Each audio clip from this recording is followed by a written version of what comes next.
خودی کا سر نہاد لا الہ الا اللہ۔ مقام حدیثی کہیں سے لے لیں، تسلی کر لیں، ڈاکٹر صاحب سے لے لیں، حیات کیا نام تھا ان کا، وہ بھی کرتا رہتا ہے پرویزیوں کی تو اس کو چیک کر لیں تاکہ پوری طرح تسلی ہو جائے کہ کوئی بات اس میں ایسی نہیں جس کی وجہ سے ذخیرہ حدیث کو آدمی برباد کرے۔ توبہ۔ ہاں حکیم صاحب نہیں آ جائیں گے، اللہ تعالیٰ رحم فرمائے۔ خیر کیا آنا اتنی خیر، چلو یہ بھی درس ہی ہے ان کا، حدیث کا درس ہی ہو گیا، اللہ تعالیٰ شفا دے۔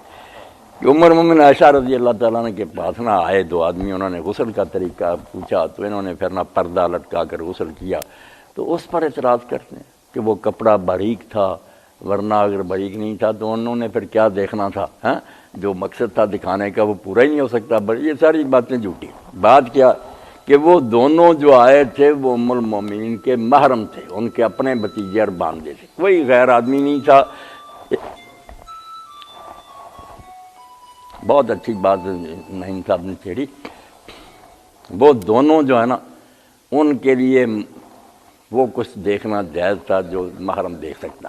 اب محرم کا مسئلہ بھی میں نے کئی مرتبہ نعیم صاحب وغیرہ کو سمجھایا، آپ بھی سمجھ لیں کہ جن عورتوں سے ہمارا نکاح حرام ہے نا ہمیشہ کے لیے، میری ماں ہے، بہن بیٹی، صرف اس کا پیٹ، پشت اور رانے، یہ نہیں دیکھ سکتے آپ۔ سن لو، یہاں سے اوپر یہ چھاتیاں وغیرہ اور یہ گلے بازو یہ سب کچھ، اور یہ ٹانگوں سے نیچے، یہ اگر ضرورت پڑے ننگا کرنے کی گھر میں کام کا، بالکل وہ پردہ کوئی نہیں ہم دیکھ سکتے۔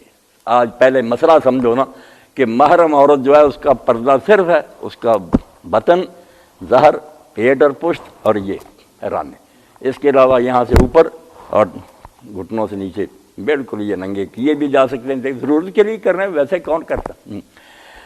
تو محرم تھے، مسئلہ انہیں یہ غسل کا طریقہ سکھانا نہیں تھا۔ دوسری بات یہ نہیں پوچھنے آئے تھے، انہوں نے سنا تھا کہ رسول کریم صلی اللہ علیہ وسلم 2.5 کلو پانی سے نہا لیتے تھے۔ یہ مقدار وہ سمجھنا چاہتے تھے کہ اتنے پانی سے غسل کیسے ہو سکتا۔ تو اماں نے جو کپڑا لٹکا کر اور سارے وہ دیکھ رہے تھے، یہاں سے اوپر نظر آتا تھا، اپنے اوپر یوں لے لانا، اس سے انہیں سمجھایا کہ غسل جنابت غسل نظافت نہیں، جو صفائی کے لیے نہاتے ہیں نا صابن ملنے وغیرہ، وہ کام نہیں ہوتا۔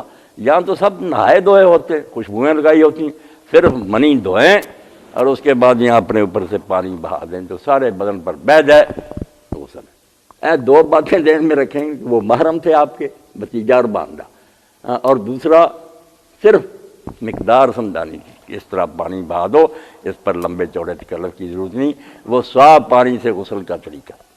اب بات کوئی کرنی ہے تو کر۔ سبحان ربک رب العزة عما يصفون وسلام على المرسلين والحمد لله رب العالمين وصلى الله على سيدنا محمد وعلى آله